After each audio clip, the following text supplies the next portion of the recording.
porque una de las razones por las que quería mudarme a Estados Unidos fue porque yo sabía el nivel de oportunidad que íbamos a tener en Estados Unidos era muchísimo mejor y en este momento de mi vida, en realidad, inclusive mejor de lo que me imaginé. Una de las cosas que no puedes dejar de hacer es pagar la hipoteca, porque a eso Sí. te afecta todo.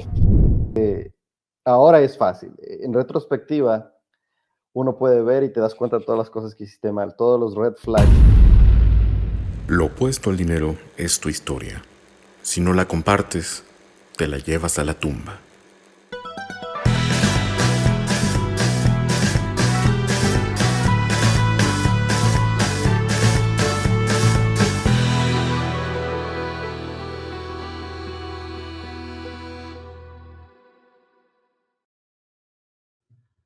Hola, ¿qué tal, mis queridísimos amigos de Héroes sin Tierra? Espero que estén teniendo un excelente día. Recuerden que aquí está su super podcast de un migrante con otro migrante, para todos nuestros migrantes, para todos generar comunidad y para todos unirnos con estas historias de migrantes que en realidad nos enseñan bastante.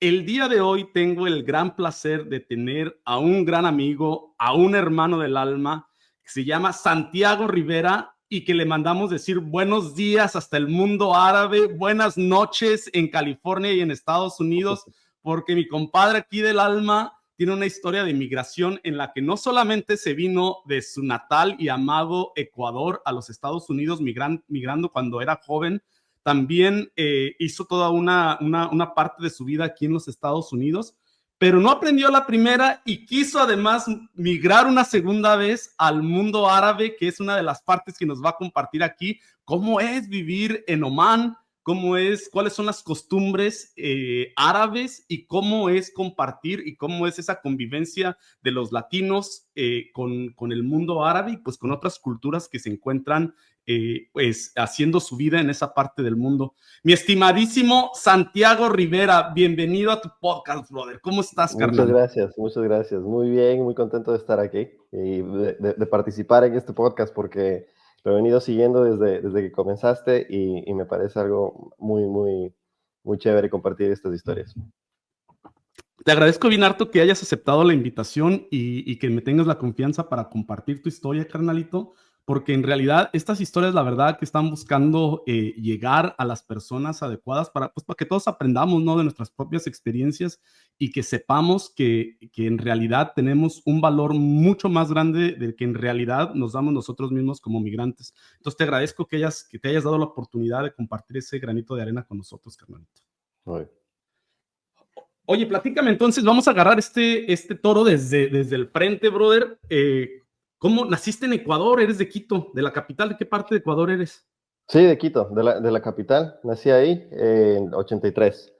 Y bueno, viví ahí hasta toda mi primaria y secundaria. Y cuando me gradué de la secundaria, ahí fue donde por razones de trabajo de mi papá, nos mudamos de Estados Unidos. Entonces fue una situación un poco diferente. Yo tengo una hermana pequeña también, ella 5 años menor. Y para mí la mudada de Ecuador a Estados Unidos fue en el momento perfecto, porque yo me gradué de la secundaria, estaba listo para empezar la universidad y o la puedo empezar allá o la puedo empezar en Estados Unidos, a mí no me importaba, era ya, listo, es una nueva etapa de la vida. Yo creo que para mi hermana fue un poco más difícil porque, claro, la secundaria, cambiar de amigos de un lado al otro es bien duro, ¿no? Porque tienes que encajar en la nueva sociedad y todo eso. A mí no me Sí. tocó eso. Entonces, para mí, yo estaba muy contento de la oportunidad de poder salir y experimentar un poco, tener una nueva experiencia, digamos, en Estados Unidos. Cuando dices secundaria, solo para clarificar para todos mis mexicanos, High school. bueno, a los americanos high school, a los mexicanos le llamamos la preparatoria. Exacto. Entonces es exactamente esa etapa donde terminas, donde estás a punto de irte a la universidad. Entonces migras acá a Estados Unidos por trabajo de tu papá. ¿Y Ujú. cómo es, a dónde llegas? ¿Dónde fue la primera ciudad a donde llegaste?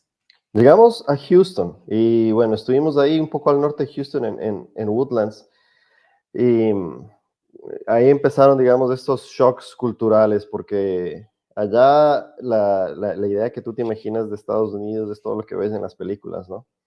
y uno llega ya a darle, digamos, a la vida cotidiana, a las cosas del día a día, y, y tienes un poco de, no, estás perdido, te sientes al principio, no sabes dónde estás, cómo hacer las cosas, y yo pienso que eso afectó un poco a mis papás también, porque en Ecuador ellos sentían que tenían un poco más de control en su entorno. Cuando llegamos a Estados Unidos, ellos tenían un miedo de no saber qué hacer, no hablar bien el idioma y todo eso, entonces estábamos como que un poco encerrados en la casa, no podíamos salir mucho porque no sabíamos qué hacer o a dónde ir, ese tipo de cosas. Pero bueno, empecé a buscar dónde meterme a estudiar inglés porque tenía un poco de conocimiento en inglés. Entendí un poco películas y eso, pero Sí. te das cuenta cuando hablas aquí o cuando hablas allá con la gente que en realidad no tienes la capacidad suficiente para entenderte, para compartir ideas. Entonces tienes una doble personalidad. Sí. Tu personalidad en español, en la que haces chistes y lo que sea, y eres tú, y tu personalidad en inglés, en donde puedes juntar un par de frases y muy formales y con las justas se entienden. Entonces, yo, Y justamente aquí interrumpiéndote solo para hacer este hincapié, hablando de las personalidades, tienes esa personalidad bien pícara en español, en donde te sientes cómodo, y tienes tu personalidad bien, bien tímida en el en mundo de inglés, inglés, en donde ni siquiera puedes elaborar, pues, o causar una sonrisa para con las personas con las que estás conviviendo, ¿ya sabes? exacto. Es algo muy interesante porque uno trata de expresar una idea y es muy, al principio al menos, es bien difícil porque no tienes el vocabulario suficiente como para traducir la idea. Uno puede traducir cosas literalmente, pero por ejemplo, si tú tratas de traducir un chiste en español Sí, literalmente, no se ríen porque no pega igual, pero tienes que traducir la idea. Entonces no había ese vocabulario. Yo me metí a un community college ahí cerca de Woodlands donde estaba, con la intención de meterme a tomar un poco de clases que a lo mejor me dan unos créditos que se pueden transferir después para el grado, pero eso más como inmersión, estaba tomando las clases de inglés de ahí mismo y para tratar de conversar con gente, porque era la única forma, es meterse a la brava, porque no había otra opción. Y para mí, yo miraba que, por ejemplo, mi papá también, él metió mucho esfuerzo en su educación a aprender inglés porque eso es la única cosa que te limita. Una vez que dominas eso, estás en el estás mismo al plano parejo. con el resto, exacto, con el resto de gente. Sí, sí, sí. ¿Cómo fue? ¿Cuántos años tenías ahí, brother, cuando llegaste a Estados Unidos? ¿Tendrías unos 17, 18, 18 años? 18, ¿Y sí. fue fácil para ti en esa etapa, más allá de que convivir con tu familia y tener un círculo familiar estable, encontrar buenos amigos inmediatamente, o ahí también te costó un poquito de trabajo? Cuesta bastante. O sea, como tú me conoces un poco, pero para la gente que no me conoce, yo pienso que soy una persona muy introvertida, no soy muy amiguero en ese sentido, entonces yo nunca, no estaba dentro de mis prioridades hacer amigos con mucha gente y eso. Yo soy gente de pocos amigos, a mí me gusta tener amigos de calidad y un círculo pequeño, y siempre me he sentido cómodo de esa manera. Entonces nunca pensé en que eso iba a ser una limitación, nunca sentí que eso era una limitación, pero yo lo que sí pensé fue que como estaba tomando clases de inglés, iba a conocer gente en la misma situación que yo, migrantes Ujú. que venían, estaban tratando de aprender inglés. Y para mi sorpresa, cuando yo llegué a la primera clase de inglés, yo era el único latino. Y no digo que eran gente de otras nacionalidades. Creo que había otra persona de algún otro lado, no me acuerdo de dónde, pero el 98% de los alumnos eran americanos que hablan inglés. Lo que Y pasa estaban es que estudiando inglés. el nivel de educación, ahí me empecé a dar cuenta que el nivel de educación de la preparatoria aquí, digamos, en Estados Unidos, no es como uno piensa, ay, Estados Unidos, primera potencia mundial, tiene que ser lo mejor de lo mejor. No, y la gramática de ellos me confundía a mí, porque una de las cosas que la profesora le gustaba hacer es, uno escribe su redacción digamos, qué es lo que hace, describe lo que haces todos los días, desde que te despiertas hasta que te vas a dormir. Y se la pasas al de al lado, para que él te corrija y tú corriges a la persona del otro lado. Pero yo leía las cosas y a mí me confundían porque la ortografía y la gramática de ellos era Era terrible, a bastante. pesar de que Sí, es su sí, primera lengua. Me pareció sí. algo súper interesante a mí que yo estaba en esa clase con gente nativa que hablaba inglés y estábamos igual corrigiéndonos la gramática el uno al otro. Era muy, Sí. muy, muy interesante, pero bueno. Sí, sí te puedes encontrar esos extremos aquí en Estados Unidos que muchas veces para poder ir a la universidad o para incluso para graduarte de la prepa, si ya eres un poco más adulto, te piden que tengas un nivel básico de inglés, que muchas veces lo compensas de esa manera yendo a esas clases extras porque en la preparatoria o en el high school, pues a lo mejor no fueron tan exitosos, ¿no? Entonces sí te Ujú, encuentras en Estados Unidos de una manera muy fácil con esos dos extremos, gente que está muy preparada, pero también con gente que sí le falta sí. un poquito más de ánimo en la escuela, ¿no? Eh, siguiendo con la jornada, amigo, llegas, te encuentras en ese ambiente. ¿Cuánto tiempo te toma para tú finalmente decir, sabes qué? Sí, ya me siento cómodo como para animarme ahora a enfrentar un reto más grande que es estudiar una ingeniería en Estados Unidos? Más o menos un año tomando estas clases, digamos, fáciles. eh, de, en cuanto a números, matemáticas, todo eso, era un poco más fácil porque no necesitas mucho el idioma. Los Sí, números hablan por sí solos. Entonces, pero un año y medio más o menos, bueno, un año para sentirme cómodo y después de los siguientes 6 meses como para empezar a convencer a los profesores, mira, yo sé estas. Lo que pasa es que aquí cuando yo llegué, te hacen un examen para ver dónde quedas en qué nivel estás en cuanto a matemáticas, física, ese tipo de materias.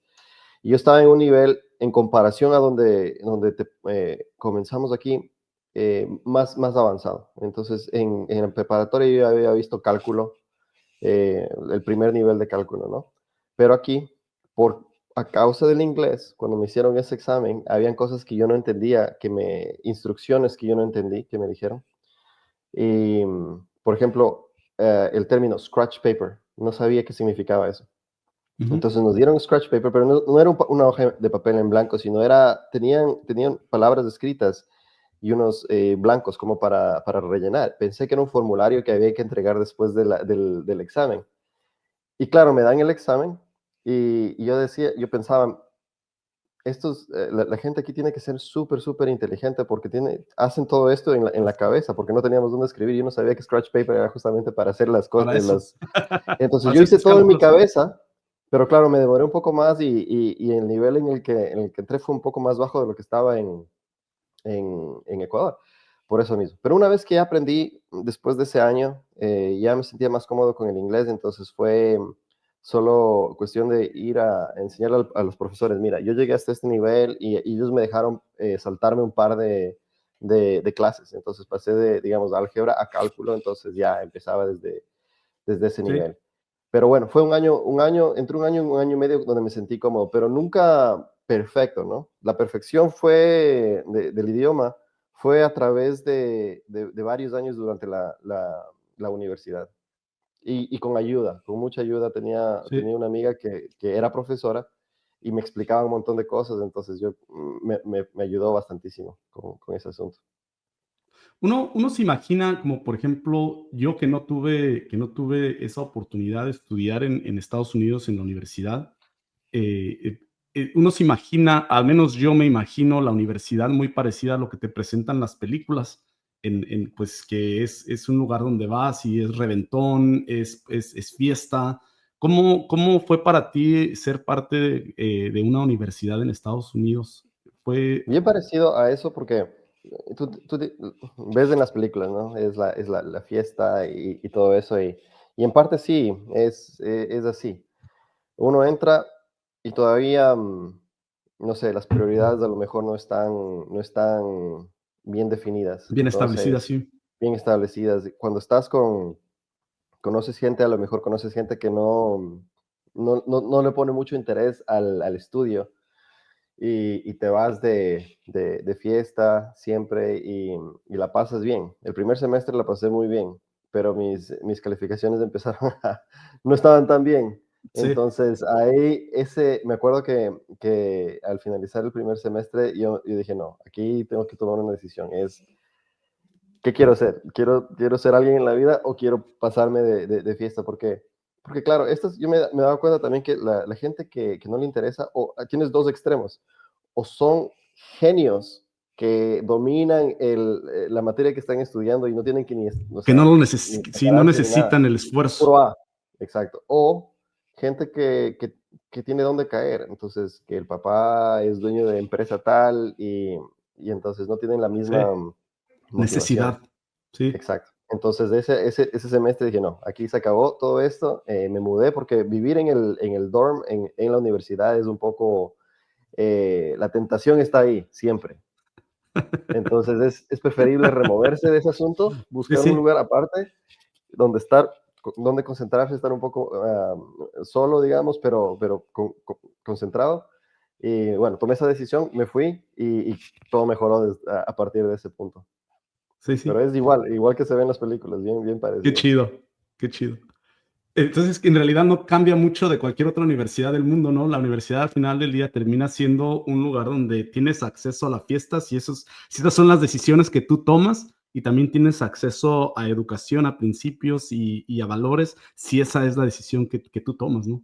Exacto, y tienes es la primera vez que, digamos, yo me sentí que ya no está, o sea, tú eres el que toma la decisión sobre tu propia vida, fijo. Sí, Porque antes de eso, digamos, en la preparatoria estás, si tienes la suerte como yo de estar con tu familia, siempre te están preguntando, ya hiciste las ¿cómo tareas, vas? hiciste esto, cómo Sí, vas con todo, pero esta vez nadie te pregunta, entonces es tu propia decisión, y si quieres o no quieres, las consecuencias son tuyas, y tienes 100%. que afrontarlas de cualquier forma. Entonces, bueno, por suerte tomé la decisión adecuada en esa Sí, época, y en el momento adecuado, ¿no?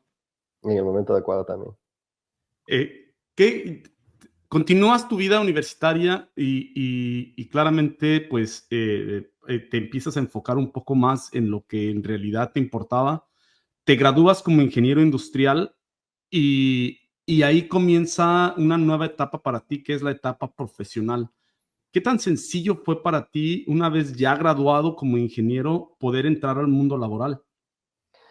En esa época, esto fue en el 2000, diciembre del 2006 que me gradué. En esa época, por alguna razón, las empresas en el área de las empresas petroleras, ya sea en las operadoras o en las empresas de servicio, estaban contratando muchísima gente, muchísima. Entonces, yo pienso que fue una de esas cosas que estás en el lugar indicado, en el momento indicado, porque nunca se volvió a repetir eso. Ya vamos a llegar a esas anécdotas dentro de esta conversación, pero yo salí, y te digo, con título de ingeniero industrial y pude obtener ofertas que son para ingenieros mecánicos o ingenieros petroleros para estas empresas entonces era como que un poco fácil. Y yo pienso que eso no es indicativo de lo que la realidad es actualmente. Pero en Ujú, esa época fue muy, muy, muy fácil. Entonces yo me imaginaba, porque una de las razones por las que yo quería mudarme a Estados Unidos fue porque yo sabía que el nivel de oportunidad que íbamos a tener en Estados Unidos era muchísimo mejor, muchísimo más alto, muchas más oportunidades que lo que teníamos en Ecuador. Y en este momento de mi vida me di cuenta, sí, es en realidad inclusive mejor de lo que me imaginé. Pero bueno, ujú. no duró, sino que en esa vez sí, y a mí me llegaron dos ofertas para ir a trabajar en Midland, eh, una con una operadora, que es donde trabajo actualmente, y la otra era con una empresa de servicios, con Baker Ujú, Hughes. ujú. Pero yo no quería ir a Midland. Entonces se lo comenté a la operadora y ellos me hicieron otra oferta para ir a California. Y ahí fue donde terminé yendo a Bakersfield en esa Órale, época. qué chido. Y entonces tú llegaste a Bakersfield un poco como había tanto este boom, que era en realidad el boom del petróleo en esa época. que te facilitó el hecho de que como industrial era tanta la demanda que te dio Me encantaba. una oportunidad mejor dentro de la industria? ¿Cuál fue tu primer jalecillo entonces dentro del mundo productor?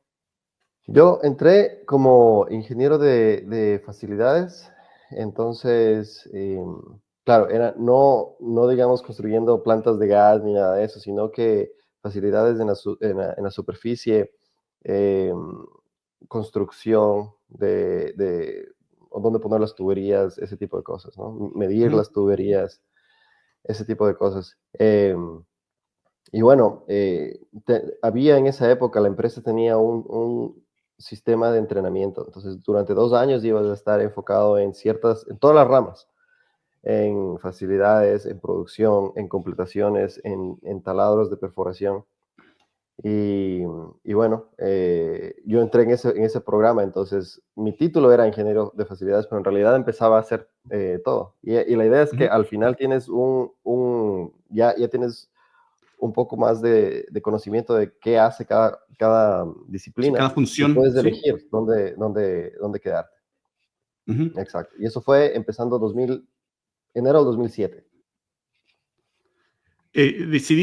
En algún momento también decidiste perseguir dentro de la ingeniería una maestría, ¿no? Quisiste especializarte en algo bien específico de la industria petrolera, ¿es así?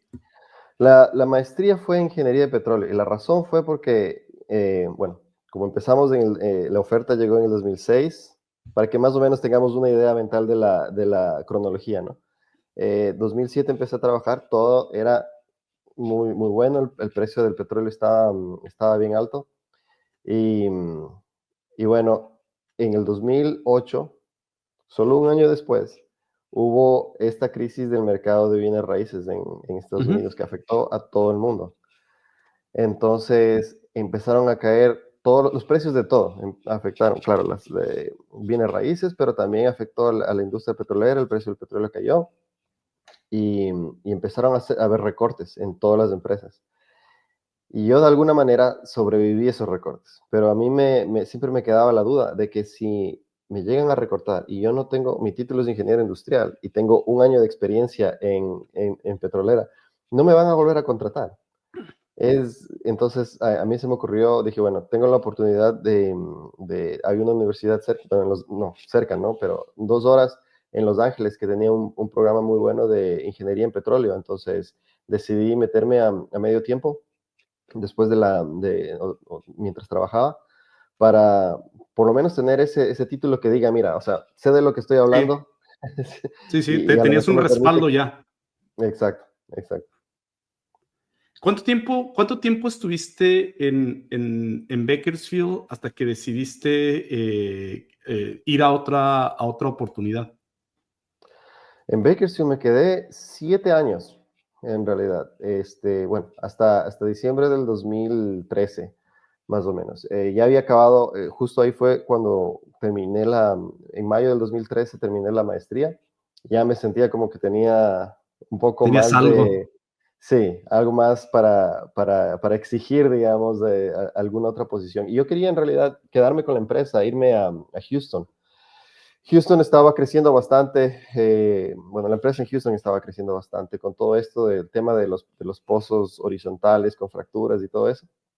Quería ir a aprender todo ese asunto, pero bueno, la empresa al mismo tiempo, ellos querían como diversificar, deshacerse de la parte de California y no querían dejar que nadie se transfiera a Houston, entonces no, fue bien difícil quedarse con la empresa y moverse. Entonces, bueno, busqué otra oportunidad con otra empresa y en esa época el precio del barril estaba, me acuerdo, sobre los $100. Creo que llegó a 114, que tampoco es algo bueno porque una vez que llega a ese nivel, después Solo hay cae. un, solo hay un lugar para ir. Exacto, que después eso justamente pasó. Y, y entonces, claro, las ofertas igual, era fácil. Uno ponía su nombre afuera y las ofertas le llovían, llegaban bastante. Entonces ahí fue la primera vez que tuve la oportunidad de venir al Medio Oriente porque tuve una oferta con Aramco y, y te digo, esa oferta fue muy tentadora, muy, muy tentadora en cuanto a la parte lucrativa, ¿no? Pero la otra oferta que tenía era en Denver. Y bueno, la oportunidad de ir era justamente lo que quería, trabajar en los pozos horizontales con fracturas y todo eso. Entonces decidí quedarme en Estados Unidos, ir a Denver, y también porque conocía personas que me habían comentado el trabajo en Arabia Saudita, que no, la empresa es tan grande que es bien difícil hacer las cosas que tú quieres hacer. Entonces, en cuanto el crecimiento de la carrera, iba a ser algo totalmente diferente a lo que tenía en mente. Pero bueno, escogí esta empresa que se llama Samsung Resources y me fui con ellos a Denver. Y entonces ahí, bueno, empecé y como te digo, el precio del barril estaba muy bien y al principio las cosas eran increíbles, era todo de color rosa. La mejor decisión que había tomado en mi vida hasta ese Sí, pues punto. había lana en la empresa, güey. Hasta que un año, dentro de un año, la producción en Arabia Saudita comenzó a subir bastante y el precio del petróleo cayó en el 2015, terriblemente. Y como estos pozos horizontales son bien caros, como entre 10, 12 millones en esa época, me acuerdo, era un poco más, cada uno. La empresa necesitaba por lo menos $70 por barril para mantenerse viva. Ujú. Y el precio del barril cayó por los 50 por ahí. O sea, no fue tan malo como en COVID, Tan radical. pero, exacto, pero igual cayó y la empresa empezó a perder mucho dinero y terminó en bancarrota. Entonces, cuando termina en bancarrota, la empresa cerró su oficina en Denver. Y claro, todo el mundo perdió, los que estaban en Denver perdieron su trabajo. Y la oficina se mudó a Tulsa para tratar de salir Ujú. de la bancarrota.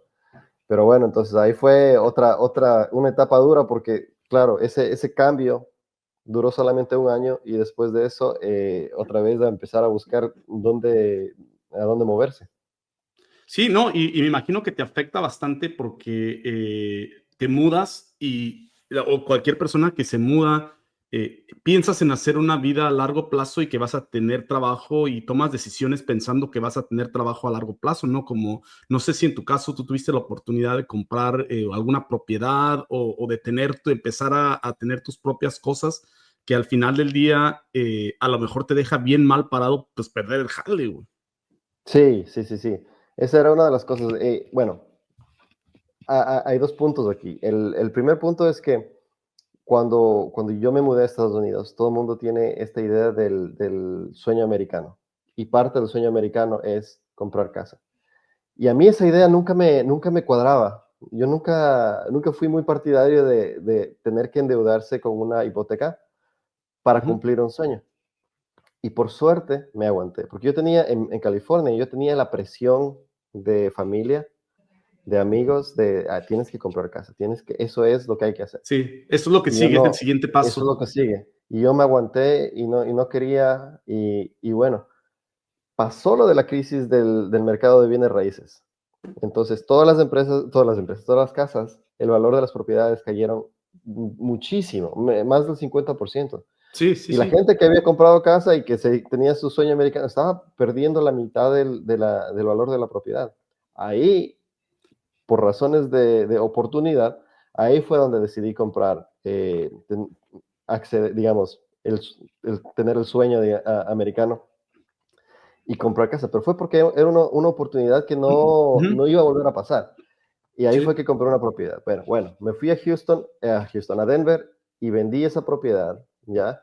Y claro, con lo que me quedaba, que fue significativo en esa época, y por suerte, porque por la caída del mercado y todo eso, compré otra propiedad, un departamento, digamos, en downtown, en Denver, donde vivía. Pero cuando se pierde el empleo, como tú dices, una de las cosas que no puedes dejar de hacer es pagar la hipoteca, porque a eso sí, te afecta todo. El crédito, sí. olvídate, no puedes hacer nada después. Entonces te pone en una posición donde, primero que nada, uno se llega a dar cuenta de todas las cosas en las que uno gasta que no Que son no son necesarias. necesarias.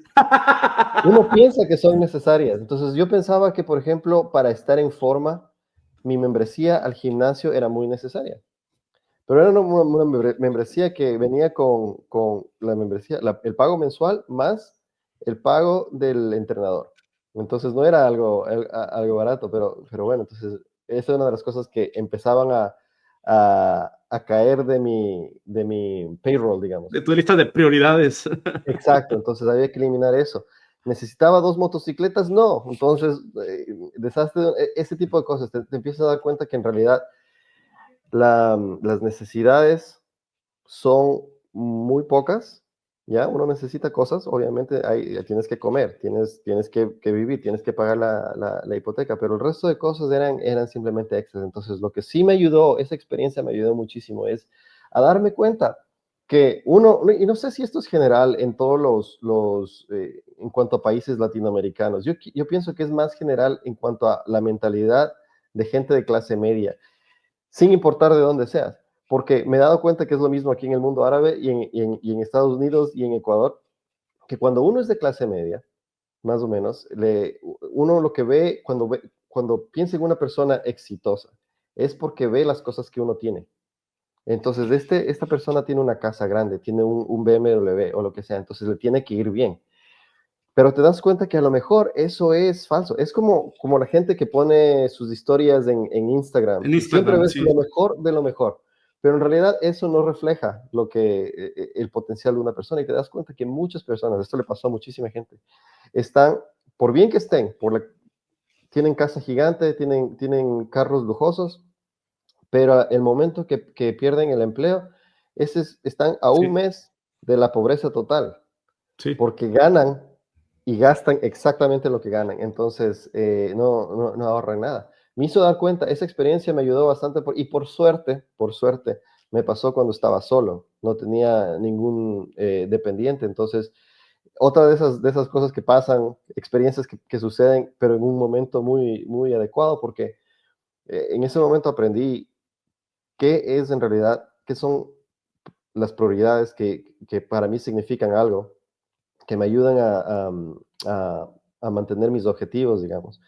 ¿Y qué son las cosas que son secundarias? Lujos, ¿ya? Y a reducir bastante ese tipo de lujos que no, en realidad no necesito. Yo puedo ir al gimnasio, puedo ver una rutina en el teléfono gratis y si tengo dedicación puedo Sí, ir al gimnasio y hacerla yo mismo. No tengo que pagarle cientos de dólares a alguien para que me grite sí, y, sí. y me, O, y me- me revise todo lo que estoy haciendo mal. o simplemente algo tan básico como decir, me importa mi salud física, pero ahora en lugar de ir a un gimnasio caro, simplemente me voy a salir a correr por la ciudad, ¿no? O sea, pequeñas Exacto. decisiones tan sencillas como eso de que te ayudan a mantenerte enfocado sin necesidad de gastar dinero. ¿Te encuentras, amigo Santi, en Denver con esta situación de que estabas presionado pues con la cuestión de que habías perdido tu trabajo? ¿Y qué otras cosas tú tuviste que hacer que tú sentías que eran importantes para sobrevivir y mientras encontrabas otro trabajo, brother? Uno se da cuenta, por ejemplo, que ya, las cosas, la situación había cambiado. Entonces, durante estamos hablando de una trayectoria desde el 2007, que empecé a trabajar en el mundo laboral, hasta el 2015. Entonces, en realidad son solo 7 años. Entonces, es algo muy corto, pero las diferencias en cada una de esas etapas fueron tan grandes. Cuando yo salí de la universidad, como te comenté, había muchas oportunidades, me llegaron bastantes ofertas. Cuando empecé a trabajar, o cuando me quise mudar a Denver, también me llegaron varias ofertas. Y cuando perdí el trabajo en Denver, yo pensé que iba a ser lo mismo. Entonces uno se cree que está a este nivel, entonces piensa que mañana le va a llegar la oferta. Sí. Y fue totalmente distinto. Las cosas habían cambiado, la industria petrolera cambió drásticamente, drásticamente. Y yo, sin exagerar, debo haber enviado 1.500 aplicaciones, más Sí. alrededor de ahí, si es que no es más. Mi trabajo a tiempo completo, todos los días, desde que me despertaba hasta que me iba a dormir, era llenar mi currículum, adaptarlo, buscar posiciones que estén abiertas, disponibles, enviar mi currículum, hacer llamadas. durante muchos, muchos meses. Y claro, uno se empieza como que a desmoralizar porque no es lo mismo. Antes te llegaban las ofertas y ahora te preguntas a ti mismo, dices, ¿qué pasa? ¿Qué estoy Sí, haciendo mal? A lo mejor estoy muy viejo o no sé, ese tipo de cosas. Todo te entra en la cabeza. Y bueno, entonces te das cuenta que mientras más pasa el tiempo digamos, tus ahorros empiezan a desaparecer, porque obviamente tienes que vivir durante todo ese tiempo y tienes que seguir pagando las cosas. ujú, Te das cuenta que a lo mejor tienes que comenzar a buscar un plan B. A lo mejor no es volver a la industria, a lo mejor no es trabajar como ingeniero. Y entonces ese título de paso, ese título no te garantiza nada. Si las sí. empresas deciden que no quieren Sí, que no te contratar, necesitan. exacto, no te necesitan y listo.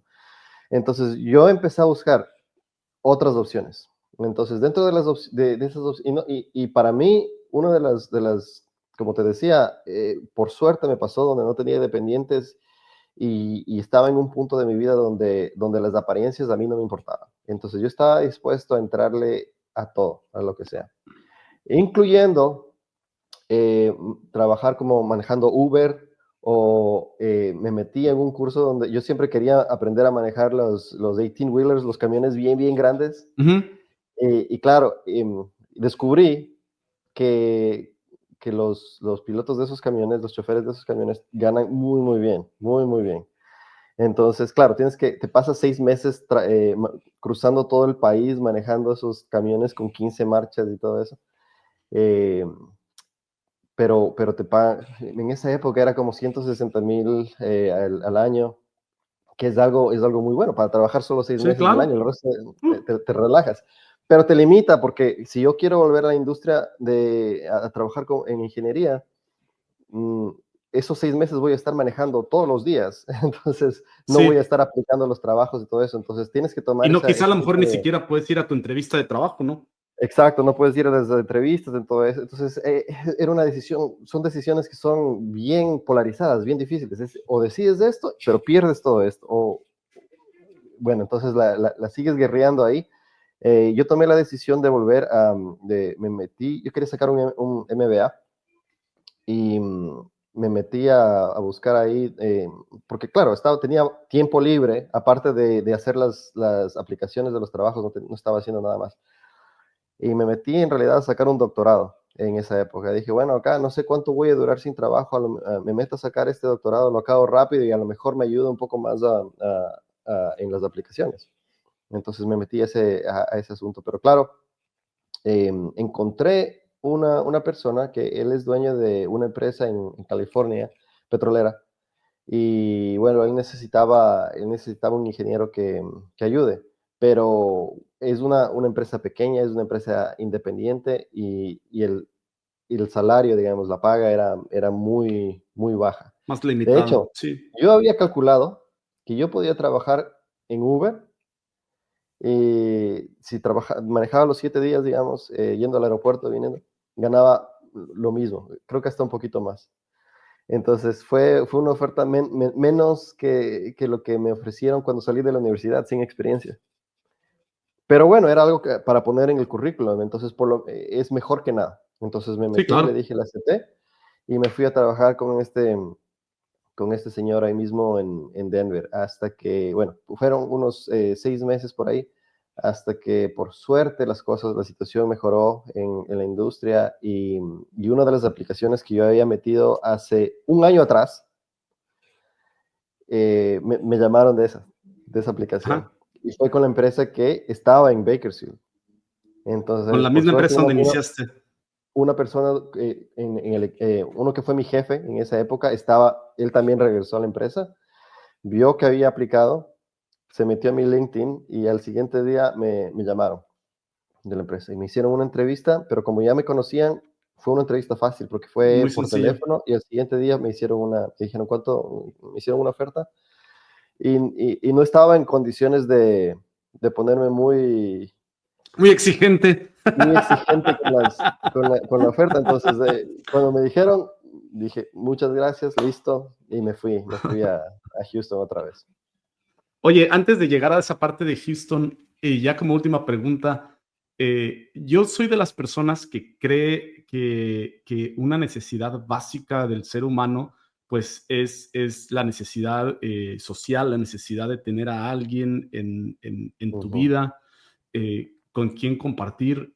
Mientras tú estabas con esa, pues intentando, pues sobrevivir sin trabajo y con todas las responsabilidades que en las que te habías metido por la inversión del departamento, tú, ¿cómo, cómo era tu vida social o quizá incluso amorosa durante esa etapa? ¿Te esa es animaste? ¿Te una, animabas? ¿No te animabas? ¿Cómo lo podías pagar, güey? es una muy buena pregunta. Am, Cuando obviamente uno necesita estar, o sea, los humanos necesitamos convivir con otros humanos, con gente. A pesar de que yo sea una persona que no muy amiguera y todo eso, pero siempre necesitas estar ahí con alguien. Pero una de las lecciones que aprendí, digamos, en esa etapa de mi vida fue que yo pensaba que lo peor que uno podía estar es solo, ¿ya? Pero te das cuenta que hay algo peor que eso y es estar con alguien que te hace sentir solo. Y, y yo en esa época había conocido estaba con una persona, con una chica que bueno, al principio las cosas eran muy bien como siempre y todo es de color de rosa, tú sientes como que estás en las nubes, pero bueno, esa relación cuando empezó a progresar, yo me empecé a dar cuenta que se volvió bien tóxica la relación. Y bueno, una de las cosas que ahora es fácil, en retrospectiva, uno puede ver y te das cuenta de todas las cosas que hiciste mal, todos los red flags, todas Estaban ahí todo las el cosas tiempo. estaban ahí todo el tiempo, pero cuando estás metido en el asunto, obviamente uno está embobado con todo esto y te metes más en el tema. Entonces, esa relación se convirtió en algo que me drenaba no solo financieramente, pero también emocionalmente bastante.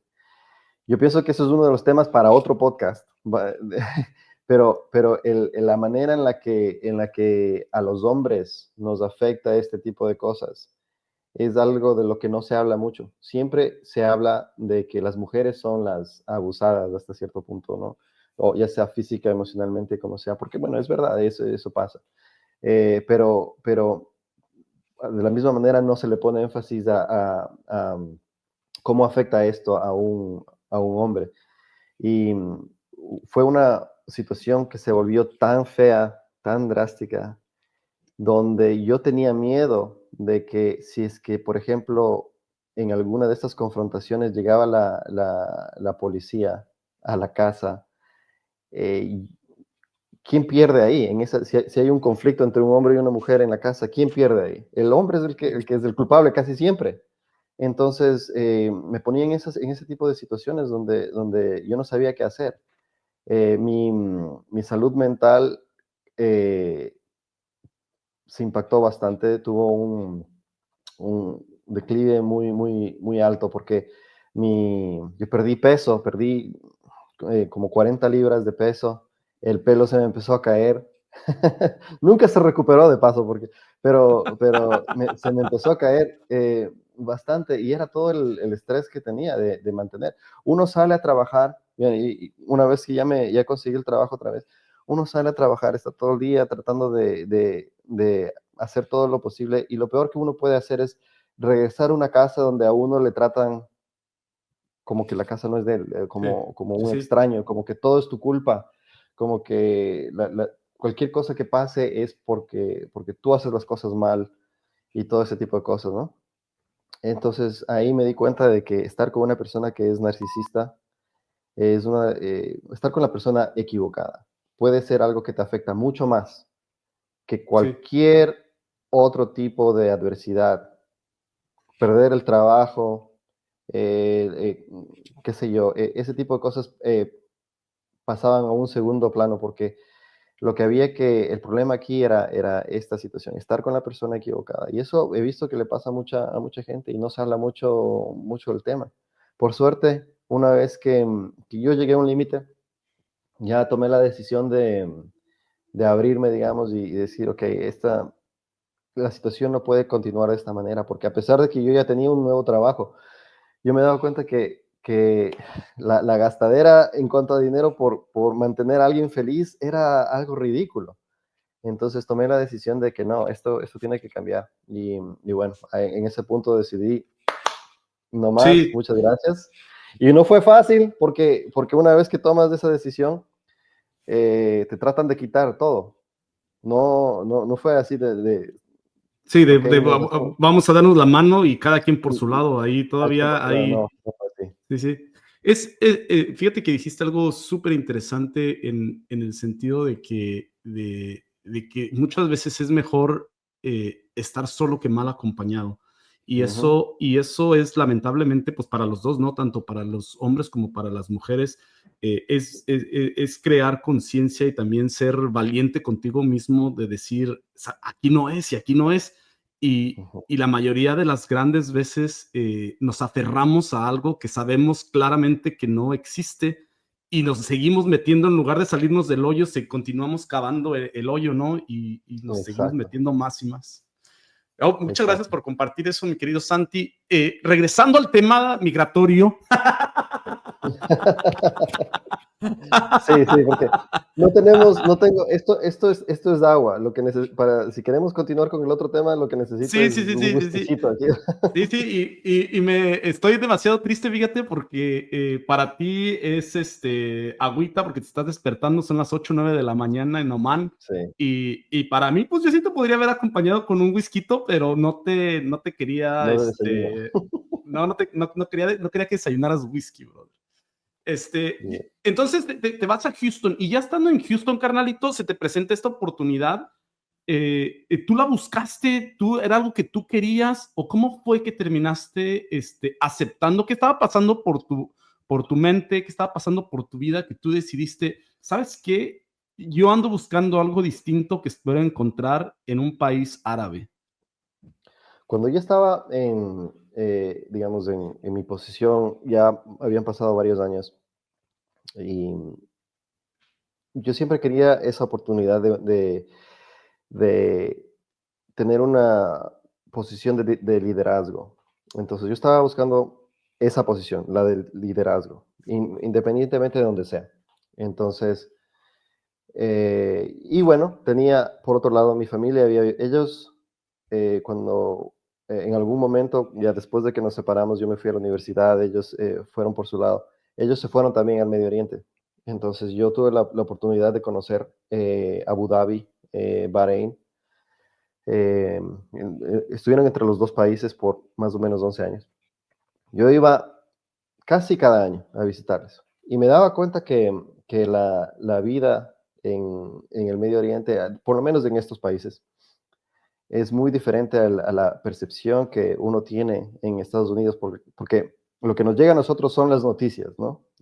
Uno ve todo lo que sale en Fox y te imaginas la guerra en Irak, te imaginas Libia, te imaginas Yemen, que son países que, bueno, están siempre han estado en ese tipo de Un conflictos. conflicto, sí. Pero hay este otro lado donde la situación es totalmente diferente, ¿no? Y bueno, podemos hablar un poco más de cuáles son las diferencias, pero yo había visto esas diferencias, entonces a mí me atraía mucho venir acá. ¿Por qué? Porque, por ejemplo, el tema de seguridad. Lo créaslo o no, la seguridad aquí es algo increíble en comparación a Estados Unidos y muy por encima en comparación a Ecuador, ¿no? Uno puede salir aquí en la noche a caminar con tus joyas, con lo que quieras, y no tienes ningún miedo a que no te va a pasar nada. Nadie te roba, De hecho, yo veo gente que, por ejemplo, yo no lo hago porque yo tengo este como PTSD latinoamericano de que Sí. tienes que siempre cuidar todas las cosas, de que nadie te las quite. Pero aquí yo veo que gente sale con su teléfono celular, por ejemplo, solos y lo ponen en la mesa en el restaurante para reservar, digamos. Se van al baño, regresan, no pasa nada, está ahí. Es una sociedad muy, muy segura en ese sentido y muy tranquila y muy, muy acogedora. Los omaníes, por ejemplo, son muy, muy amables. A ellos les encanta que uno quiera saber más sobre su cultura. Entonces te invitan a Ujú. la casa, te enseñan las cosas, te ayudan a ponerte el turbante este si te quieres vestir como ellos. En Estados Unidos hay esta cosa de que, ¿cómo se llama? Cuando uno se quiere apropiar de la cultura de otras personas, culture Que, se- appropriation, o como sea que, que le que, llaman, que- que se lo ponen siente un como, poco ofensivo, ¿no? le ponen como algo malo, como algo Sí. ofensivo, pero no sé si es lo mismo en México, pero si es que alguien quiere saber de mi cultura, yo le abro las puertas, así sea por Halloween, que se quieren vestir de cierta forma. Y bueno, en Oman es igual, tú te quieres vestir ahí, yo de hecho voy por ciertos días, el día de, por ejemplo, el día de Nacional, yo voy a la oficina, te enseño, este es digamos, uniforme Tu de la oficina, turbante, sí. pero ellos te lo ponen y son muy, muy abiertos de esa manera. Entonces, bueno, esas son las cosas que a mí para regresar a tu pregunta, esas son las cosas que a mí me atraían de trabajar acá, pero no necesariamente estaba buscando esa posición, sino que se abrió esa oportunidad. Yo vi que habían publicado esta posición y bueno, yo apliqué. Pero, esta es una anécdota un poco aparte, pero yo por cortesía, fui y le conté a mi jefe. Me pasó algo bien chistoso ahí. Yo fui y le conté a mi jefe, le dije, mira, yo apliqué esta posición. Y me dice, qué chévere, la posición está muy buena. Ok, listo. Y dentro de un par de meses me regresan la respuesta. Yo pregunto, ¿por qué no me habían respondido? Digo, ¿qué será de esa posición? ¿Será que contrataron a alguien? Y me Ujú. dicen, sí, la verdad, te tomamos en cuenta, pero se la dimos a otra persona. Y Se bueno, la dieron a entonces tu dije, jefe. ¡Qué hermoso, chulada! el tipo fue y aplicó a esta posición uf, yo por bien hacer, por cortesía, ¿no? Entonces, bueno, fue algo muy gracioso porque, claro, después me di cuenta que era mi jefe el que aplicó esa posición y se la dieron. Y como él tenía muchos años más de experiencia en, Sí, en, claro. en liderazgo, en gerencia, entonces obviamente se la dieron a él, está bien. Pero al final de cuentas, él por razones familiares, decidió no mudarse, decidió renunciar e irse a otra empresa y bueno, bien por él. Pero claro, entonces yo estaba segundo en la lista, me llamaron y me dijeron, ¿todavía estás interesado? Entonces ahí fue que tomé la decisión y me vine para acá. Es cierto, todos estos, bueno, empezando de que cuando yo pienso en Oman y que es parte de la poca información, más que desinformación, poca información que tengo, me imagino a Santi viviendo como en un complejo encerrado con murallas altas donde solamente viven los expats, la gente foránea al país y que viven como en este mundo sobreprotegido que si quieren salir del lugar, pues no pueden salir sin seguridad. Y como tú lo has explicado, pues es todo lo contrario, ¿no? ¿Qué otras cosas tú te encontraste en el mundo árabe que a ti te hicieron sentir como ese choque cultural que dijiste, wow, esto no era lo que yo estaba esperando? Bueno, hay muchas cosas bueno, yo lo estaba esperando por el hecho de que mi familia ya vivía acá, entonces yo ya sabía Es más o menos a lo cierto. que, a lo que venía, pero Eh, el tipo de cosas, por ejemplo, que los papás de mi esposa, o mi esposa, cuando le conté que nos veníamos para acá, eh, las cosas que ellos piensan, que uno piensa cuando no sabe o cuando no escucha sobre el país, eh, lo primero que te imaginas es exactamente eso. Te imaginas que vas a estar viviendo en un compound con seguridad y eso sí pasa, pero créaslo o no, eso pasa en muchos lugares. De hecho, eso pasa hasta cuando uno está en nómina estadounidense y uno va a Colombia.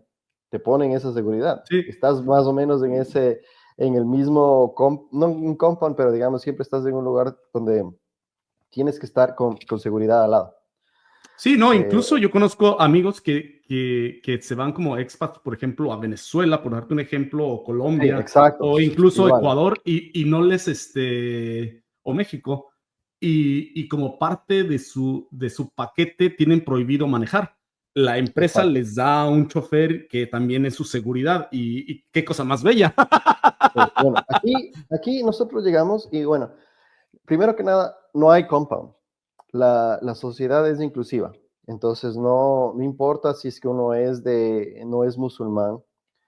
Obviamente hay normas tradiciones que uno tiene que respetar. Por ejemplo, uno no se puede ir en bikini al supermercado. O sea, no, ese tipo de cosas Sí, tienes que sí, tomarlas un poco más solo con tener un un poco poquito de de. sensibilidad, ¿no? Exacto, un poquito de sensibilidad con eso, ¿no? Al principio yo también iba siempre con pantalón, pero bueno, con camiseta, no hay problema, son muy abiertos en ese sentido. Ellos entienden que hay una diferencia por ejemplo, religiones con otros expatriados y son muy abiertos en cuanto a ese tema también. Hay ciertas mezquitas donde uno puede ir y observar y ver ese tipo de cosas y ellos son muy abiertos en cuanto a A tratar de incluirte. explicarte. A veces hasta te Sí. tratan de convertir, pero te explican todo eso muy bien. Y bueno, entonces ese fue es una de las cosas que a la gente le sorprende bastante. Entonces, cuando los papás de mi esposa decidieron venir la primera vez del año pasado, yo hice el mejor esfuerzo posible por enseñarles ese punto de vista, que es muy, muy diferente al que uno tiene cuando viene por primera vez o Ujú. cuando no ha escuchado nada del país. Ellos vinieron recientemente otra vez porque ahora les fascina, les encanta venir acá, ellos se sienten como, de hecho, cuando regresan, me manda un mensaje mi cuñado, cuando regresaron, ellos vinieron el año pasado y al momento que están viajando otra vez a Estados Unidos, dicen, se dan cuenta que, por ejemplo, simplemente el aeropuerto en Oman, comparado con el aeropuerto en Frankfurt, es totalmente, el de Frankfurt o el de Estados Unidos, parecen que esos son el tercer mundo. Aquí, en cambio, todo es de lujo, es increíble, todo es nuevo, moderno, muy, muy, muy bueno. Igual en Abu Dhabi, Dubai, que son las ciudades que la gente más escucha, pero es bien parecido. Entonces, esos son uno de los choques, digamos, que al principio, pero son positivos, ¿no? Sí, Porque al principio sí, te das sí. cuenta de que, ay, esto es mucho mejor de lo que pensé, básicamente. Ahora déjame te hago preguntas que vienen, esa sí viene con parte de la desinformación que yo recibí cuando estaba el Mundial de Qatar, que tú veías lo que hacían la paisanada y toda la latinada que andaban allá y que sabías que se metían en problemas. Entonces déjame te pregunto esto de Oman. ¿Cómo le haces para echarte unos chupes? ¿Cómo le haces para echarte unos whiskies Ok, en muy Oman? buena pregunta. En Qatar es un poco más estricto, un poco más cerrado Conservador. todavía, un poco más conservador. No tanto como en Arabia Saudita. En Arabia Saudita es mucho más, pero en Qatar es un poco, en Emiratos Árabes y en Omán es bastante más abierto. En Bahrein también es bastante más abierto. Entonces, por ejemplo, aquí hay bares, todos los hoteles tienen alcohol, vienen alcohol ahí, tienes en los restaurantes o en los bares. Y hay ciertos bares dentro de la ciudad donde también tienen licencia de alcohol. Lo que pasa es que hay un impuesto muy grande sobre el alcohol, Ujú. entonces uno va y claro, es bastante caro. La, digamos, todavía no todos son millonarios aquí, la gente es una sociedad donde, y como en cualquier lado me imagino, hay, hay bastante gente que les parece eso muy, muy caro. La mayoría de gente a lo mejor no puede darse el lujo de ir a divertirse de esa manera todos los días.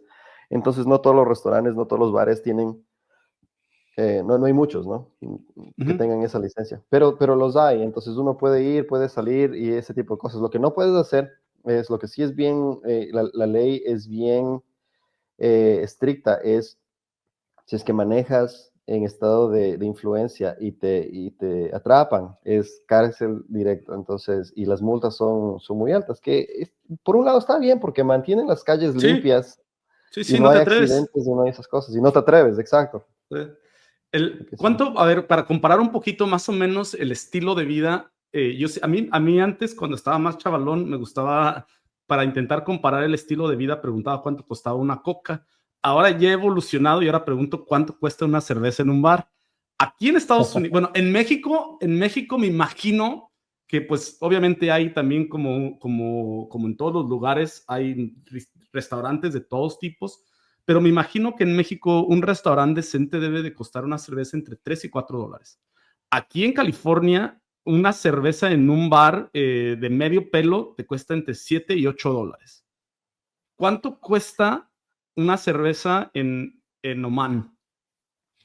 Puede ser alrededor de $20. Hijo Porque del agua, lo que pasa es que, como te digo, el costo de esa el licencia de alcohol impuesto. es alto, entonces, claro, el que paga eso es el consumidor.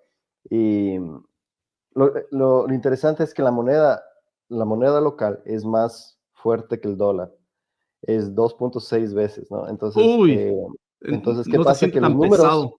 los números se ven pequeños. Entonces, cuando uno va y gasta, se ven, no importa. Entonces, tú ves el 8 al lado de la cerveza, es como pensar en la cerveza en California, $8, pero en realidad son $24 o $20 más o menos cuando te llega el estado de cuenta en dólares.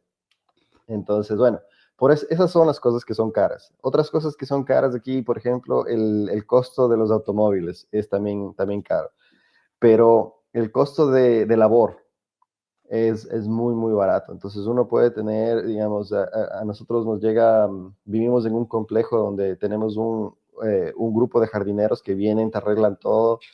Ese tipo de cosas son muy accesibles. Para la gente que tiene niños, ellos pueden contratar niñeras varias. Eso es muy accesible. El costo médico, que bueno, Estados Unidos es otra cosa aparte, ¿no? Porque ese es el único lugar Sí, donde uno puede ir a la bancarrota porque soy se por rompió el pie. enfermarte. Sí, sí. Pero bueno, aquí sin seguro, uno puede ir, de hecho, aprovechamos para ir al doctor siempre porque son buenos y no te cuesta más de como $100 a mí me hicieron una vez un MRI que en Estados Unidos creo que son como $4,000, $5,000, alguna vaina Sí, así, pero me salió por $100. qué Entonces, bárbaro. ese tipo de cosas es muy, muy accesible. Entonces, tienes pros y cons, ¿no? Pero en definitiva, el costo de vida, yo diría, depende mucho en las cosas en las que gastas también, pero es bien comparable. De hecho, puede ser hasta menos. Entonces, y te puedes divertir muchísimo aquí sin gastar nada. Entonces, esa es uno de los atractivos también de vivir acá. Ah, Es muy diferente a lo que te imaginas, ¿no? sí, sí, sí. Cuando ves todo en las noticias, todas las cosas que te estoy contando son cosas que, wow, no, uno no las piensa. Sí. Ahora, adentrándome un poquito dentro de temas que, como te digo, yo veía a toda la paisanada que andaba allá en Qatar y que veía que se metían en problemillas, entonces te vas a seguir explorando por Ujú. ahí. ¿Se puede fumar marihuana en Qatar? Eh, ah, ¿Me Bueno, de que se afirmas o me puede, se preguntas? puede. De Ok. que se puede, pero es pregunta si es parte de la cultura, si te agarran con un poco de marihuana. En realidad, la marihuana no te sabría decir aquí. No he visto a nadie, no he olido ni sentido que alguien está fumando por aquí cerca. Y en realidad, como yo no le hago tampoco al asunto, nunca me Ujú, metí a buscar si es que es que legal. Me había. imagino que es ilegal. Obviamente sé que es ilegal vender y todo eso, ¿no? Pero no sé cuál es la ley si es que te encuentran. Yo sé que em, si es que tratas de meter al país y te encuentran, es cárcel, pero no sé cuánto tiempo y Sí, ese tipo de cosas. Entonces, no sé que eso es ilegal. El alcohol es el único que estoy sí, familiarizado porque bueno, es algo que no es que tomo todos los días, pero de vez en cuando un vinito si es sí, buena sí. idea. Entonces, es algo y para estar seguro, me sé, digamos, cuánto es el límite que uno puede comprar en el aeropuerto para consumo propio, dónde puedes ir a comprar aquí, y Tienes todo tus eso. tablas bien establecidas. Pero con la marihuana eso no te puedo, Ahora, no sé. a lo mejor esta tampoco me la puedes contar. En realidad, solo estoy pensando en situaciones que yo vi en el mundial que toda la paisanada se metía en problemas. Ujú. Hay prostitución en Oman. Sé que hay, porque me han comentado que había, o por lo menos había en una época, un lugar donde había ese tipo de cosas. Ahora, si es que la, la policía regula o revisa, eso no sé. Legal no es. O sea, esto es todo me imagino que siempre hay el Sí. mercado negro por ahí y la gente que ha vivido aquí por mucho tiempo sabe dónde están esas cosas, pero lo que tengo entendido es que esa área donde había ese tipo de cosas la limpiaron, entonces ya no se da. Entonces no creo que duró mucho tiempo, pero como te digo, no son la gente local, obviamente, son gente Ujú. que viene de otros países, entonces ahí es donde los locales se dan cuenta de que, ok, este es el tipo de cosas que tenemos que impedir que ocurran Sí, acá, entonces, que nos vengan a ensuciar el país. exacto, entonces los limpian y la gente acá son bien estrictos también con este tipo de cosas, si es que rompes la ley, digamos, y eres un expatriado, te vas Te vas. y no vuelves a entrar. Entonces, que está, o sea, está bien por cierto lado, porque mantiene, como te digo, por Sí, eso sí, es sí. que la seguridad Mantienes es sana, increíble. mantienes sana a tu comunidad, ¿no? Exacto. Y bueno, Oman al final del día es un país, pues, bastante pequeño, ¿no, Santi? ¿Qué tendrás? ¿Entre 1 y 2 millones de habitantes, más o menos? No, no, me parece que es mucho más que eso, es como 10, pero no estoy seguro. Tendría que buscar eso, cuántos habitantes. Am, Y, oye, y entonces, regresando al tema te digo, de cosillas controversiales, por último, en ese tema de cosas que 5 pueden ser millones de habitantes. controversiales, 5 millones. No, si está más grande de lo que me imaginé. Sí, 5 millones de habitantes es un país, pero lo que pasa es que eso es en cuanto a población, pero en cuanto a tierra, Territorio, más de la mitad es desierto, entonces no hay mucha sí, gente que vive en el medio, pero sí, o sea, si tú ves en el mapa, en comparación a Yemen, los dos son casi del mismo sí, tamaño, Arabia Saudita está por encima, que es al norte, gigantesco, sí. entonces es más grande que los Emiratos Árabes, Oman, entonces, pero bueno. ¿Cómo es la percepción del tema LGBT en un país como Oman? Ah, interesante pregunta. Ok, no es como, o sea, sí hay, sí se da. Había, ¿cómo se llama? Siempre, por ejemplo, yo voy a cortarme el pelo y te das cuenta que los barberos que trabajan ahí, o sea, y no es que ocultan ni nada, pero no es algo tan, ¿cuál es la palabra? Como en Estados Unidos que ves todos los colores y es un ¿Cómo poquito que hasta exagerado hasta cierto punto, pero aquí es como que la gente no pregunta ni tampoco dice. Te das cuenta que ni hay, se publica ni nada, ni lo pero, van pero gritando por no, el mundo? exacto, pero no, la gente alrededor, tú te das cuenta que la reacción de ellos no es como que o no se disgusten nada, sino que simplemente es normal o persona normal y no le toman, no hacen nada al respecto, digamos. Entonces, no se castiga el Pero hecho de tampoco se ser como una promueve. persona, tampoco se promueve, pero no se castiga. Entonces, volviendo al tema de percepciones, ¿no? Uno piensa que estando en Estados Unidos, no, ahí te apedrean y Sí, te, sí, te sí. cuelgan o lo que sea, pero no es nada que ver, no es así, y solo que obviamente no se habla del tema tampoco, entonces en cuanto a matrimonio, ese tipo de cosas no son legales acá, entonces no hay esas cosas, pero en cuanto las personas, si se acepta o no se acepta, son aceptadas. Entonces, es como persona normal, solo que nadie te pregunta, pero tampoco se promueve, como dices. Sí, sí. Y regresando un poco al tema de profesional, de que estás trabajando en Oman, hay, ¿qué ha sido para ti como lo más, una de las diferencias culturales en el trabajo, de cómo funciona el mundo árabe, en cómo funciona el mundo americano, quizá el mundo latino dentro de tu experiencia laboral? Yo pienso que los choques culturales han sido los más pronunciados en la parte laboral, porque yo nunca trabajé en Sudamérica, ¿no? Pero trabajé en Estados Unidos, y en Estados Unidos, por ejemplo, lo que comentaba Fernando en la entrevista anterior, uno que viene como latino tiene que llegar un poco más temprano. A veces uno siente que tiene que llegar más temprano, trabajar hasta más tarde para abrirse un poco más Ujú. de campo en su carrera, ¿no? Que está bien, pero yo estaba acostumbrado a esto de llegar puntual, hacer las cosas rápido, hacer las cosas bien, eficiente y todo eso, y si es que la reunión empieza a las 9 de la mañana, uno está ahí unos 2 minutos Minutillos antes, antes, sí, porque empieza a las 9 de la mañana, sí. y bueno, entonces acá uno de los primeros choques fue que uno llega con ese ánimo, con esas ganas, con esa mentalidad, y uno llega a las 9 de a la reunión de las 9 de la mañana, y es el primero, y son las 9:02 y empiezan a llegar la gente y empiezan a sentarse y empiezan a hablar. A platicar. Y claro, yo estoy listo para empezar la reunión y todavía la mitad de la gente no llega. 10 minutos después están ya por fin todos, ok, podemos comenzar.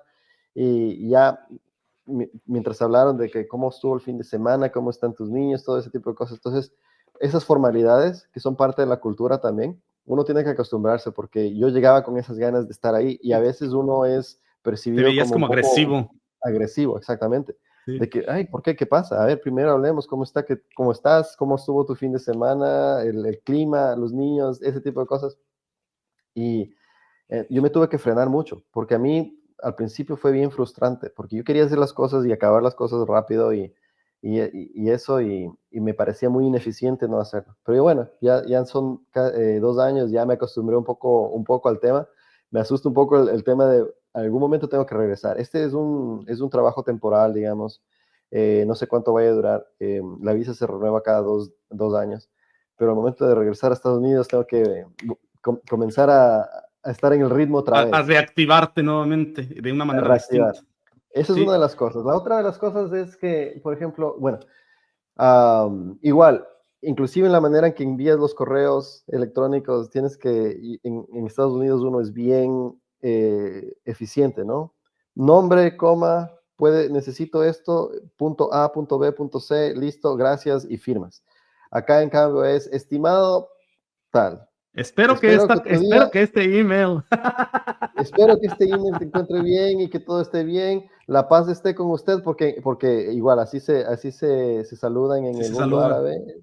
Entonces, que la paz esté contigo y ese tipo de cosas. Y bueno, entonces empiezas igual. Tienes que ser bastante más emocionalmente inteligente para poder conllevar. Pero lo que me he dado cuenta es que ese pequeño cambio te abre muchísimas puertas.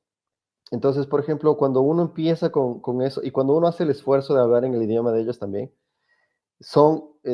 a pesar de que ya de por sí los omaníes son muy amables, eh, esto se vuelve mucho más. O sea, tú les hablas así y eres un hermano más para ellos, básicamente. Hasta te dicen, te llaman hermano. O sea, es muy, muy bonito.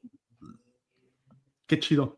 Ahora, como lo mencionas de que esto es temporal y que en algún momento vas a regresar, sin, a lo mejor no sé, Estados Unidos, a lo mejor a algún otro país, dependiendo de donde te lleve el sentido, a donde te lleve tu destino.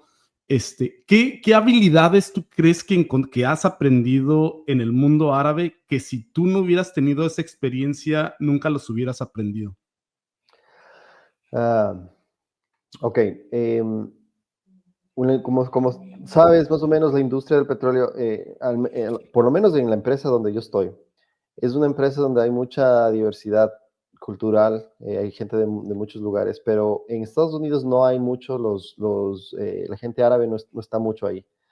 Entonces, una de las cosas que aprendí, digamos, al estar acá, es justo lo que comentábamos hace un momento, es cómo tratar mm, las diferentes personalidades que a nosotros nos puede parecer que no son muy eficientes la manera en la que se conducen las reuniones o, o la comunicación, que es muy ineficiente por el hecho de que no empiezan a la hora Sí, que es y todo eso, pero es simplemente el aprender a manejar cómo dirigirte, cómo comunicarte con ellos. Entonces, eso me ha ayudado muchísimo porque a nivel gerencial es algo que necesitas saber bastante. Tienes gente árabe, tienes gente de Asia, tienes gente estadounidense y cada persona tiene su manera distinta sí, de comportarse. Y uno en la parte gerencial, manejando todo este tipo de cosas, se vuelve más bien un trabajo no solo de dirigir y decir qué son los proyectos en los que se tiene que trabajar, pero también cómo motivar a la gente, porque sí. cada persona tiene su forma de ser, su forma distinta, y todo eso es a raíz cultural. Entonces, la mejor lección al estar aquí es estar metido en este ambiente donde tienes que manejar todas estas culturas distintas y donde Sí. tú no como latino, sino como uno viene de Estados Unidos, acá uno es americano. Entonces, Ujú. como americano, uno acá está de visitante, no viene acá a estar dando dólares, acá ellos son los dueños del local. Entonces, uno tiene que tomar eso en Vienes a cuenta también. facilitar, quizás ese sería el más que nada como el rol, ¿no? Con el que te ven como de un facilitador, incluso si tú eres el que toma las decisiones. Exacto. Entonces, y si no les gusta tu metodología, uno se va. Y ha habido gente que, digamos, uno llega acá, trata de hacer las cosas como en Estados Unidos y todo eso, y a la gente no le gusta, y listo.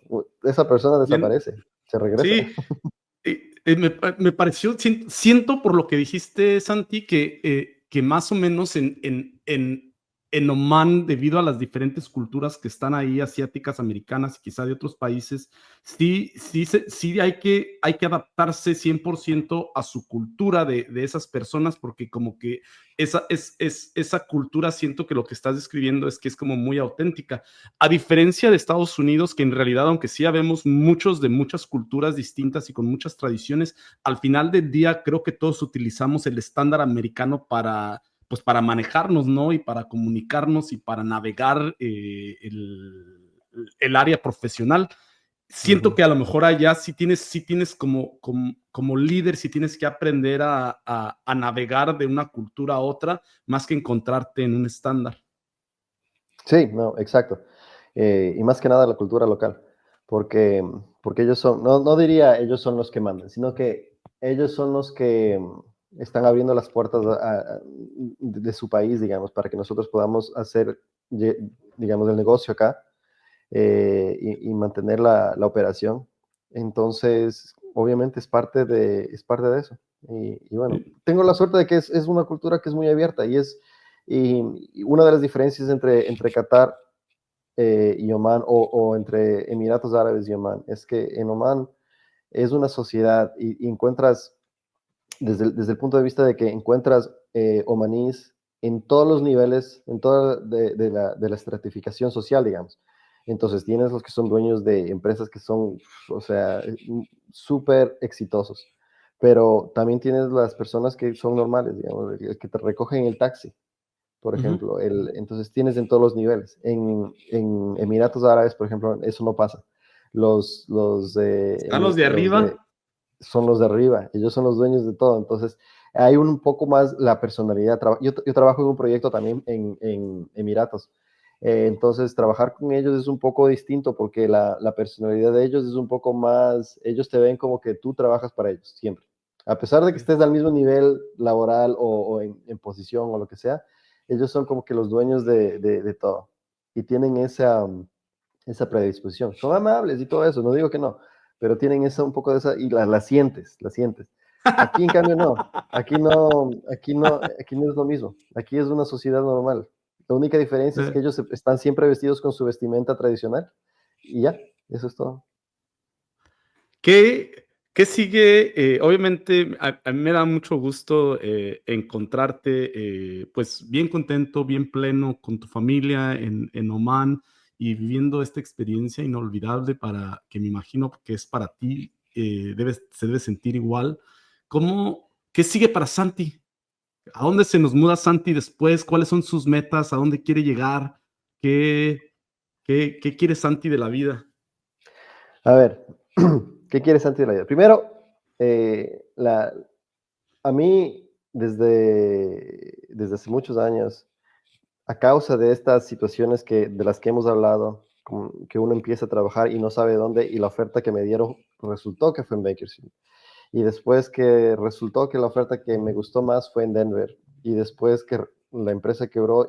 Todos, si te fijas, estas decisiones no fueron premeditadas.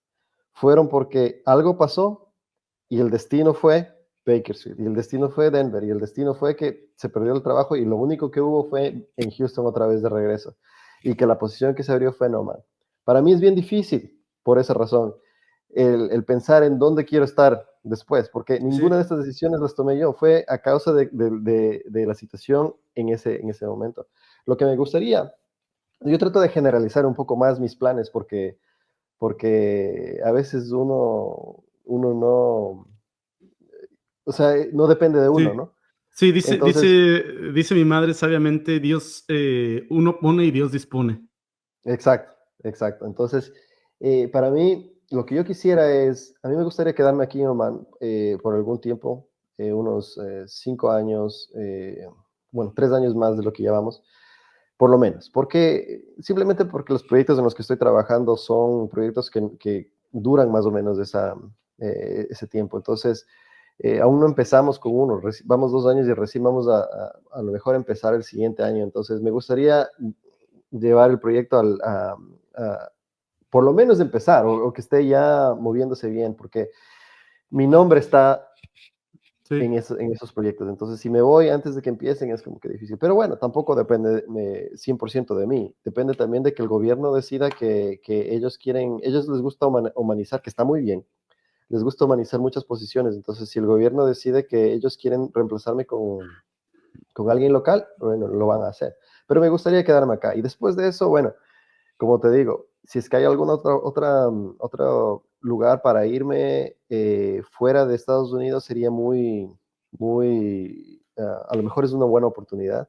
Y lo digo no porque, o sea, claro, parte de eso es lo lucrativo, la experiencia también, pero em, todavía me siento joven, todavía me siento que a mí me gusta moverme bastante. Entonces la migración para mí, como te digo, la primera vez que fue la más fuerte, pasó en un momento indicado y me ayudó a que cada vez que me moví de un lugar a otro, yo ya tengo como una receta mental que me ¿De qué es? ayuda a adaptarme muy rápido.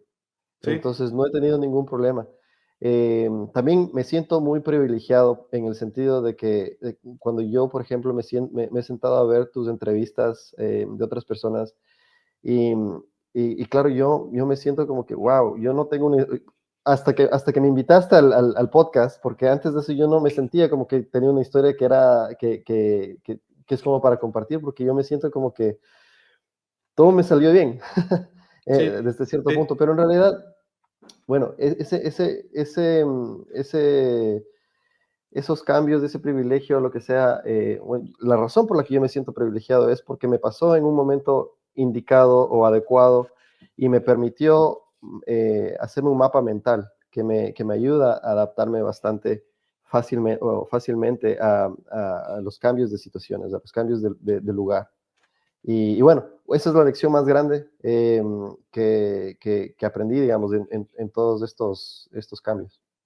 te comento, bueno, te hago un comentario y te hago una última pregunta ya para cerrar el episodio.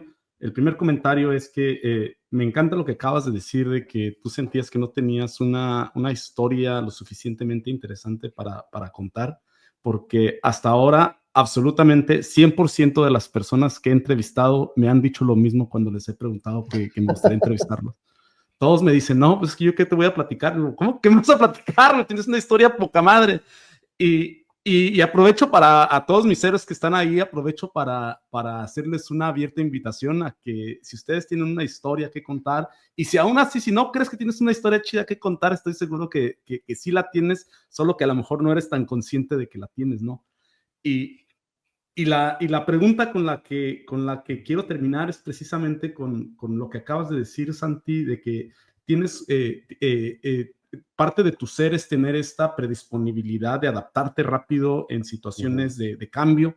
Eh, Estoy seguro que ahorita allá, aquí en Estados Unidos principalmente, que es donde tengo a todos mis héroes, hay por ahí algunos de nosotros que le andamos navegando con adaptarnos a este país, adaptarnos a la vida de Estados Unidos y que a lo mejor seguimos echándole ganas aquí, pero pues nos está costando trabajillo. ¿Qué consejos le das a alguien que está pasando por un momento difícil cuando se trata de adaptarse a una situación complicada?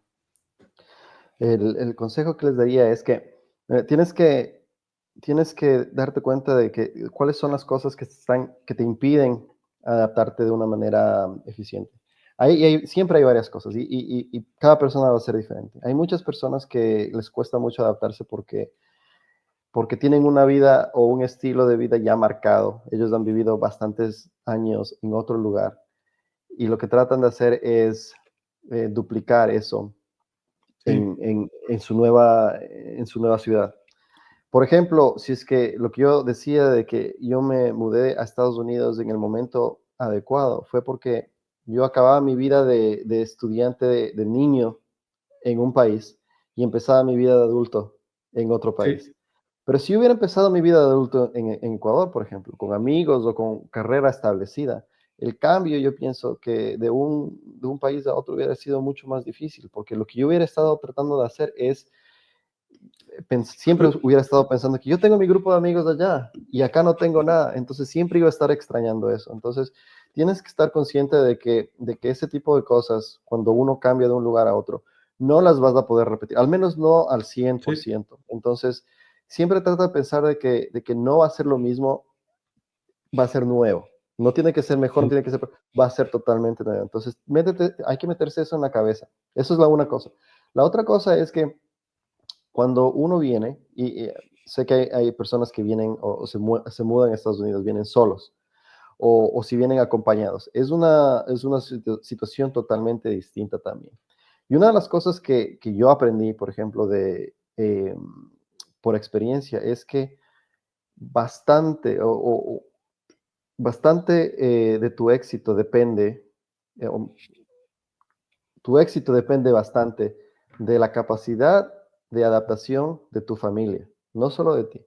Si tú vienes con esposa, por ejemplo, que yo tengo la suerte de que sí, mi segunda esposa es muy guerrera en cuanto a eso. Ella tiene una historia que si es que ella decide contarte la historia sería muy, muy chévere porque mi historia de comparación de ella no tiene nada que ver. Ellos escaparon de la guerra y todo eso en Yugoslavia.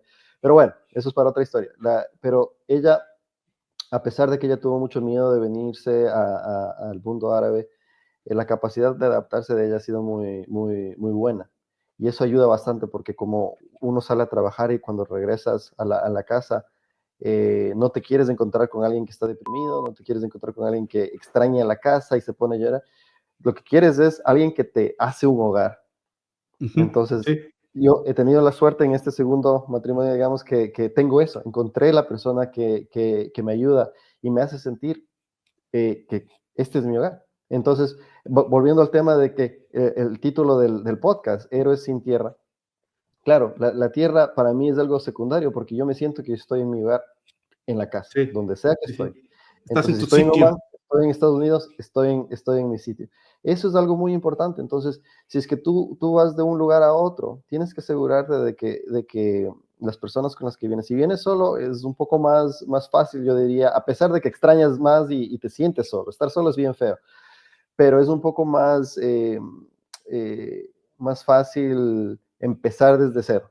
pero cuando vienes con alguien, también tienes que enfocarte en que esas personas están bien. Entonces, si tú vienes con dependientes y todo eso, tienes que hacer un esfuerzo muy grande en asegurarte de que ellos, de ayudarles a que ellos también se adapten mucho, porque tu felicidad va a depender mucho de la felicidad de ellos también. Sí. Entonces, son los dos consejos que tengo, digamos, para... Sí, no, palabras muy sabias y muy precisas, porque precisamente cuando yo me mudé como adulto, como yo sí tenía que 27 años cuando me vine a Estados Unidos y yo ya tenía una vida no solamente pues social y profesional establecida en México cuando Ujú, me vine, y en mi cabeza yo intenté replicar lo que me funcionaba. Y no fue hasta que en realidad desbaraté todo eso y reconstruí una nueva persona que se iban ujú, ahora a adaptar a un nuevo país, que en realidad las cosas me empezaron a funcionar, porque cuando hice el copy-paste, la verdad que pues no pegaba. claro. Había copy, pero no había paste. Exacto, no se puede desarrollar el mismo, creo que es un ambiente totalmente distinto, entonces lo que tienes que, y no digo que uno tiene que cambiar la personalidad de uno, o tiene Sí, que sí. cambiar lo que es, o Sí, olvidarse del idioma, o nada de eso, sino que tienes que darte cuenta que es un ambiente diferente, entonces lo que quiero decir es que tu personalidad tiene que crecer, no sí, olvidarse de lo que tienes que crecer, tienes que adaptarte al nuevo ambiente y ser. Entonces, ahora no soy solamente el Santiago de Ecuador, sino es el Santiago que vivió en Estados Unidos y tiene amigos en Estados Unidos y en Ecuador también. Entonces, de esa sí, parte nunca se olvidó.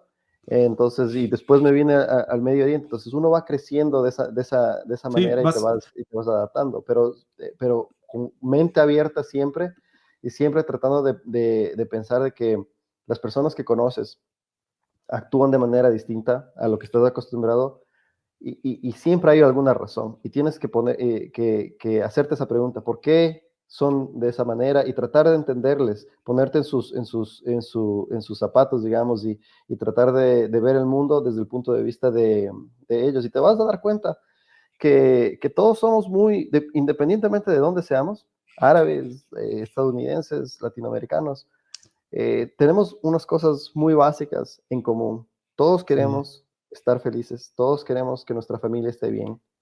Si es que tú te metes con los hijos de alguien por alguna razón, o sí, alguien se no, mete con tus olvídate. hijos, exacto, y la reacción Ahí te acaba. es visceral, es exactamente la misma independientemente de la cultura. Entonces te das cuenta que hay un montón de cosas más que nos unen en comparación a las cosas que nos separan. Sí.